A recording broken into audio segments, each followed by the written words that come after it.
तुम्ही म्हणणार हा सकाळ सकाळी आवरून कुठं निघालाय? मी चाललेलो बाळूमामाच्या बायकोच्या गावी मेटके आणि आदमापूरला. बाळूमामाला चाललोय म्हणून बायकोन दरवाजा खोलून दिला. मी आलो खाली. खाली आलो बघतोय काय सायल्याच्या गाडीतलं पेट्रोल संपलेलं. गाडी कशी तर चालू करून घेतली आणि चाललो पहिला पेट्रोल पंपावर. पेट्रोल पंपावर आल्यावर पहिलं गाडीची टंकी फुल करून घेतली, कारण लांबचा पल्ला गाठायचा होता आम्हाला. हा हिरवागार निसर्ग बघत चाललो मग आमच्या पुढच्या वाटचालीला. आणि जरा पुढे गेल्यावर पोटात जरा कावळच वाढायला लागलेली, कारण सकाळी नाश्ता न करता निघलेलो घरातनं बाहेर. म्हणून मग पहिला गाडी वडापावच्या गाड्यावर घेतली. म्हणलं आधी पेट पूजा करूया, परत देव पूजा करूया. मग काय गरम गरम वडापाव खाल्लं.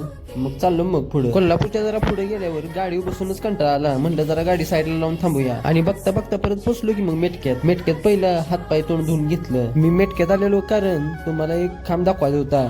तो एक स्वर्गात खांब आहे आणि एक मेटक्यात खांब आहे. तोच तो खांब ज्याच्याने भूत बाधा सगळी पळून जाते. म्हणून म्हणलं आधी बाळूमामाचं दर्शन करावं, परत जावं तो खांब बघायला. पण मधीच सायल्या म्हटला की अगोदर प्रसाद घेऊया मग जाऊया तिकडं. मग काय आम्ही दोघं आलो की मग प्रसाद घ्यायला आणि थांबलो की लाईनीतून प्रसाद घेतला आणि खाल्ला. खाऊन मग चाललो की मग खांब बघायला. हाच तो खांब ज्याने भूत बाधा आणि करणी बाधा सगळी निघून जाते. फक्त आमच्या दिवशी यायला लागते. उद्याच्या व्हिडिओ मध्ये बघा मग आदमापूरला काय काय झालं ती.